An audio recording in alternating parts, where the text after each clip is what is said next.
Assalamualaikum warahmatullahi wabarakatuh. Salam sejahtera bagi kita semua. Pada kesempatan kali ini, kami dari kelompok 2 akan memaparkan materi mengenai perencanaan peserta didik. Di sini ada 6 pokok bahasan yang akan kami bahas, yaitu pertama mengenai perencanaan peserta didik itu sendiri, kedua sensus sekolah, ketiga pembinaan peserta didik, keempat evaluasi kegiatan peserta didik, kelima kelulusan dan alumni, dan yang terakhir mutasi peserta didik. Oke, langsung saja kita masuk ke materi pertama mengenai perencanaan peserta didik. Perencanaan peserta didik adalah proses memikirkan secara matang mengenai hal-hal yang harus dilakukan berkenaan dengan peserta didik di sekolah, baik sejak peserta didik akan memasuki sekolah maupun ketika mereka akan lulus dari sekolah. Perencanaan peserta didik menyangkut perencanaan penerimaan siswa baru, kelulusan, ataupun kepindahan. Perencanaan peserta didik meliputi beberapa kegiatan, yaitu analisis kebutuhan peserta didik, rekrutmen peserta didik, seleksi peserta didik, orientasi, penempatan peserta didik, serta pencatatan dan pelaporan. Nah, analisis kebutuhan peserta didik itu seperti apa sih? Analisis kebutuhan peserta didik itu adalah proses menetapkan siswa yang dibutuhkan oleh lembaga pendidikan dengan memperhatikan hal-hal penting. Yang pertama, yaitu merencanakan jumlah peserta didik sesuai dengan jumlah kelas yang tersedia. Dan yang kedua, menyusun program kegiatan kesiswaan seperti visi misi sekolah, sarana prasarana, dan lainnya yang berkaitan dengan kesiswaan. Kemudian mengenai rekrutmen peserta didik itu seperti apa sih?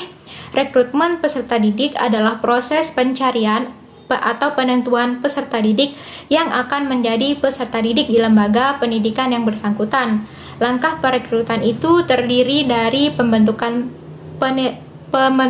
panitia penerimaan peserta didik dan pembuatan pemasangan pengumuman penerimaan peserta didik baru. Selanjutnya mengenai seleksi peserta didik. Seleksi peserta didik merupakan kegiatan memilih dan memilah calon peserta didik yang layak untuk diterima di lembaga pendidikan. Proses seleksinya bisa dilakukan melalui berbagai tes, seperti tes akademik, psikotes, dan sejenisnya.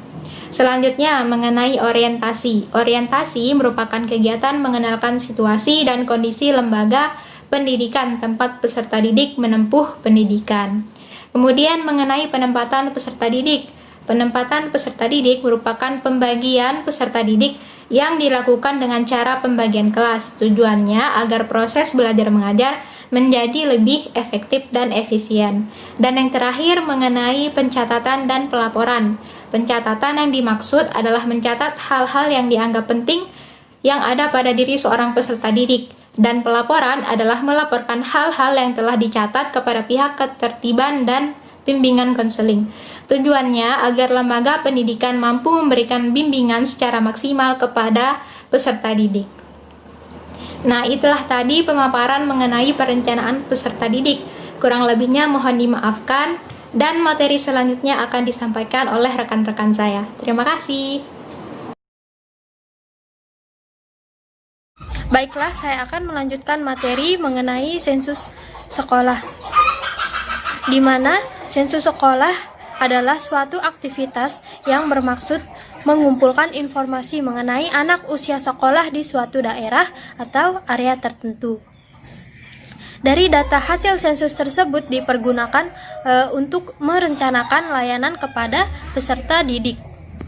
Adapun data-data yang dijaring melalui sensus sekolah yaitu yang pertama, data mengenai identitas diri anak, yang kedua, data mengenai identitas orang tua, dan yang ketiga, keterangan-keterangan mengenai lingkungan anak.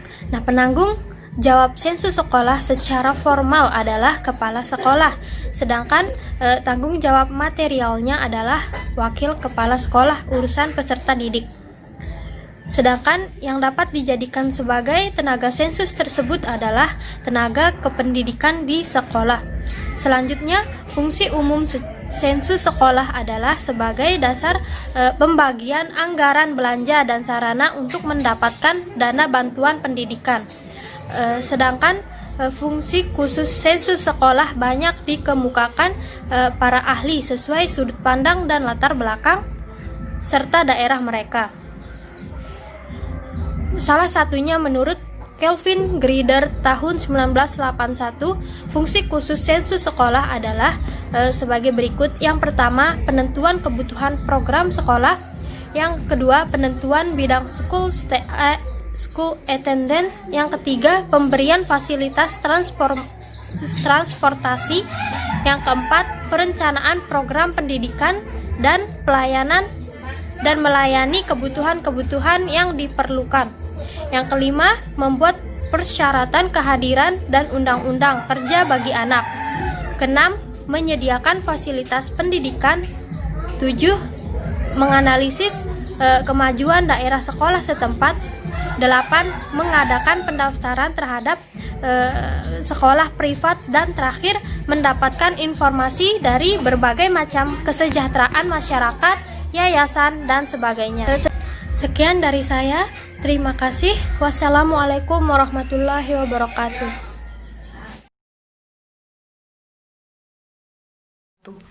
Di sini saya akan menjelaskan tentang pembinaan peserta didik, di mana pembinaan terhadap peserta didik adalah pemberian layanan-layanan khusus yang dapat menunjang manajemen peserta didik, di mana layanan-layanan khusus itu sendiri yang pertama di sini adalah layanan bimbingan konseling atau layanan BK.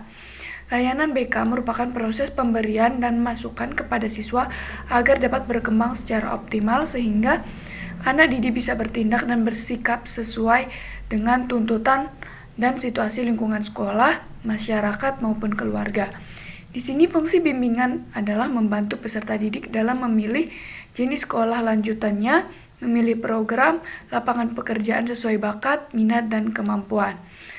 Selain itu, bimbingan konseling juga membantu guru dalam menyesuaikan program-program yang disesuaikan dengan bakat minat siswa, serta membantu siswa dalam menyesuaikan diri dan dengan bakat dan minat siswa untuk mencapai perkembangan yang optimal. Kemudian yang kedua itu layanan perpustakaan, di mana layanan perpustakaan ini adalah layanan yang diberikan untuk menunjang proses pembelajaran di sekolah, melayani informasi yang dibutuhkan, serta memberikan layanan kreatif melalui koleksi bahan pustaka. Kemudian keberadaan perpustakaan sangatlah penting karena perpustakaan juga dipandang sebagai kunci dalam pembelajaran siswa di sekolah. Kemudian yang ketiga itu layanan kantin. Kantin merupakan tempat yang di dalamnya menyediakan makanan-makanan atau minuman yang bisa dikatakan bersih, bergizi, dan higienis, di mana layanan kantin ini dikontrol atau dikontrol dan berkonsultasi merupakan peran guru terhadap pelayan yang ada di kantin atau bisa dikatakan seperti ibu kantin di dalam suatu sekolah dasar yang menyediakan makanan-makanan higienis bersih untuk dikonsumsi oleh siswa di sekolah tersebut. Kemudian yang keempat, layanan kesehatan, di mana layanan kesehatan di sekolah merupakan tempat yang digunakan untuk menangani siswa ataupun guru yang sedang membutuhkan penanganan kesehatan. Biasanya dibentuk dalam sebuah wadah yang bernama Usaha Kesehatan Sekolah atau UKS untuk meningkatkan atau membina kesehatan siswa dan lingkungan hidup. Kemudian program UKS ada beberapa. Di sini yang pertama itu untuk mencapai lingkungan hidup yang sehat, pendidikan kesehatan, dan pemeliharaan kesehatan di sekolah. Kemudian layanan yang kelima yaitu layanan transportasi. Sarana transport bagi peserta didik adalah alat penunjang untuk kelancaran belajar mengajar. Layanan transportasi ini biasanya diperuntukkan bagi peserta didik di tingkat prasekolah dan pendidikan dasar. Penyelenggaraan transportasi sebaiknya dilaksanakan oleh sekolah yang bersangkutan atau pihak swasta. Kemudian layanan yang terakhir adalah layanan asrama, di mana layanan asrama sangat berguna untuk para siswa yang jauh dari keluarga sehingga membutuhkan tempat tinggal yang nyaman untuk mereka beristirahat. Biasanya yang mengadakan layanan asrama di tingkat sekolah menengah dan perguruan tinggi. Mungkin sekian dari saya, mohon maaf bila ada kekurangan. Terima kasih atas perhatiannya. Assalamualaikum warahmatullahi wabarakatuh.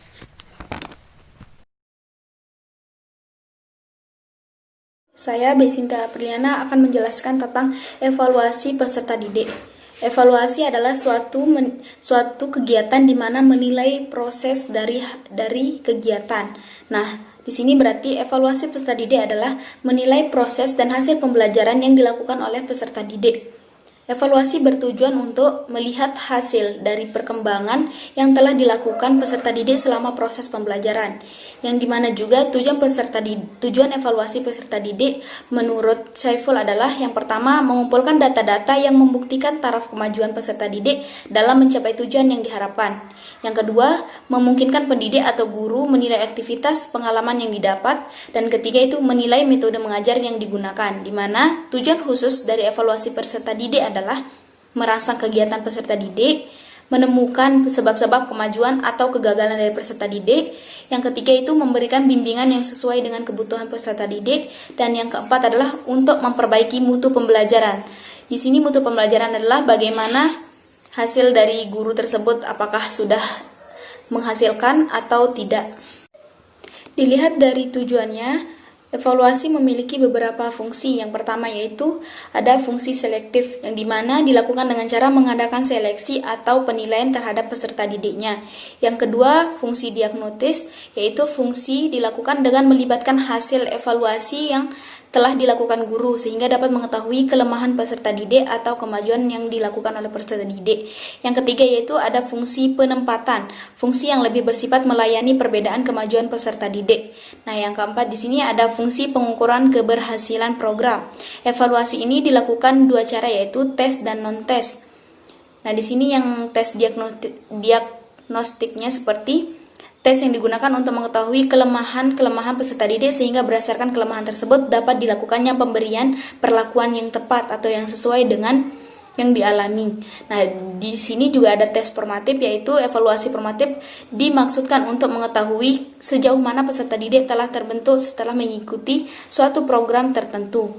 Nah, di sini ada tes sumatif. Tes sumatif atau evaluasi sumatif dilakukan setelah berakhirnya pemberian sekelompok program atau pokok bahasan.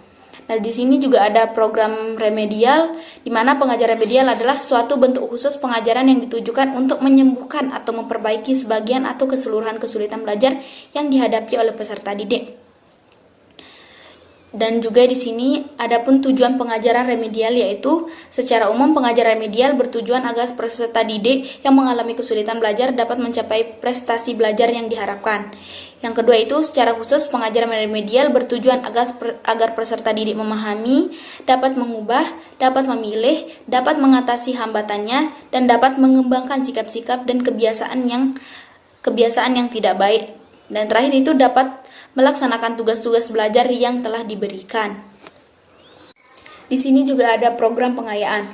Program pengayaan adalah kegiatan yang diberikan kepada peserta didik dengan kelompok cepat sehingga peserta didik tersebut menjadi lebih kaya akan pengetahuan. Nah, di sini ada strategi kegiatan pengayaan dapat dilakukan dengan dua cara. Yang pertama, kegiatan pengayaan yang berhubungan dengan topik atau modul pokok. Yang kedua yaitu kegiatan pengayaan yang tidak berhubungan dengan topiknya. Nah, di sini kegiatan pengayaan untuk dapat efektif mencapai tujuan. Nah, di sini juga ada melalui dua cara. Yang pertama digabungkan dengan nilai modul pokok, dan yang kedua dipisahkan dengan nilai modul pokoknya. Baiklah, di sini saya akan menjelaskan mengenai perencanaan terhadap peserta didik terkait kelulusan dan alumni. Di mana proses kelulusan merupakan kegiatan akhir dari peserta didik. Kelulusan merupakan pernyataan dari sekolah bahwa peserta didik telah menyelesaikan program pendidikannya. Setelah lulus, peserta didik berhak untuk mendapatkan surat keterangan lulus yang biasa disebut ijazah. Hubungan antara lembaga pendidikan dengan para alumni dapat dilanjutkan dengan adanya wadah ikatan alumni. Dengan ikatan tersebut, sekolah dapat dengan mudah mendapatkan informasi untuk perkembangan lembaga pendidikan tersebut. Hubungan alumni dengan lembaga pendidikan dapat tetap terjaga dengan baik lewat acara yang biasa disebut reuni. Nah, prestasi alumni perlu dicatat karena berguna bagi lembaga dalam mempromosikan lembaga pendidikannya. Sekian, wassalamualaikum warahmatullahi wabarakatuh. Saya Kiai Rizky dari kelompok 2. Pada kesempatan kali ini sedikit saya akan membahas tentang mutasi peserta didik. Nah, apa itu mutasi peserta didik? Jadi, mutasi peserta didik ini dapat diartikan sebagai perpindahan peserta didik atau perpindahan siswa dari sekolah yang satu ke sekolah yang lainnya. Ada 2 jenis mutasi peserta didik. Yang pertama itu ada namanya mutasi ekstern, kemudian yang kedua ada namanya mutasi intern. Kita bahas yang pertama, yakni mutasi ekstern. Apa sih itu mutasi ekstern? Jadi mutasi ekstern ini dapat diartikan sebagai perpindahan peserta didik atau perpindahan siswa dari sekolah yang satu ke sekolah yang lainnya. Tujuan dari mutasi ekstern ini sendiri adalah agar siswa merasa nyaman dalam melakukan proses pembelajaran, tentunya sesuai dengan keadaan dan kemampuan dari peserta didik itu sendiri. Kemudian mutasi ekstern memiliki beberapa ketentuan yang harus dipenuhi. Yang pertama, permintaan mutasi peserta didik harus dilakukan oleh orang tua atau wali, tentunya dengan alasan yang dapat dibenarkan. Misalkan karena alasan keluarga atau perpindahan rumah dari kota yang satu ke kota yang lain atau dari daerah yang satu ke daerah yang lain. Kemudian alasan yang kedua juga biasanya alasan ekonomi, latar belakang orang tua, kesehatan, kejiwaan, dan lain sebagainya. Lalu, bagaimana sih prosedur mutasi peserta didik? Yang pertama, tentunya kepala sekolah membuat surat izin.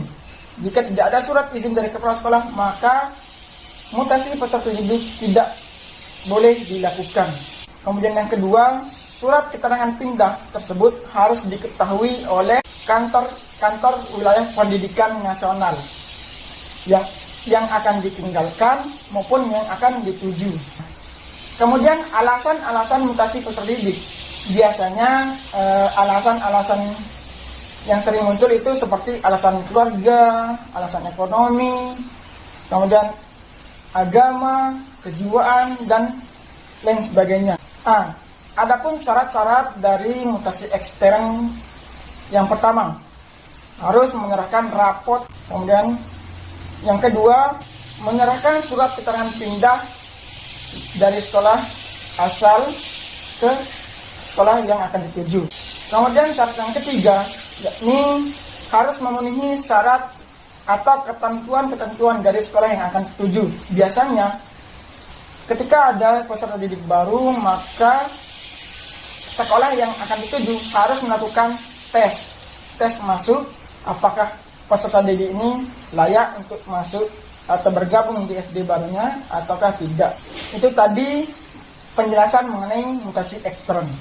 Kemudian kita lanjut ke pembahasan yang kedua, yakni mutasi intern. Nah, mutasi intern ini dapat diartikan sebagai perpindahan peserta didik dari kelas sebelumnya menuju kelas yang selanjutnya. Artinya kenaikan kelas. Jadi mutasi intern ini merupakan kenaikan kelas. Maksud dari kenaikan kelas adalah peserta didik yang telah menyelesaikan pendidikan selama 1 tahun apabila memenuhi syarat dan ketentuan yang telah ditetapkan. Kemudian ada beberapa faktor yang dapat menentukan peserta didik dapat naik kelas atau tidak naik kelas. Yang pertama itu biasanya dinilai dari kerajinan. Kemudian yang kedua kedisiplinan. Kemudian yang ketiga itu dari sikapnya kepada peserta didik yang nyaris tidak naik kelas, maka diberikan kesempatan untuk mengulang kelas, atau pilihan yang lainnya adalah melakukan mutasi ekstern. Itu tadi penjelasan singkat dari saya mengenai mutasi peserta didik. Jadi kesimpulannya bahwa mutasi peserta didik ini merupakan perpindahan siswa dari sekolah satu ke sekolah lainnya. Dan mutasi peserta didik ada dua jenis. Yang pertama mutasi ekstern dan mutasi intern. Perbedaannya adalah mutasi ekstern sendiri merupakan perpindahan dari sekolah yang satu ke sekolah yang lainnya. Sedangkan mutasi intern adalah perpindahan siswa dalam suatu sekolah atau yang sering disebut dengan kenaikan kelas. Nah, mungkin hanya itu yang dapat saya sampaikan. Kurang dan lebihnya mohon maaf.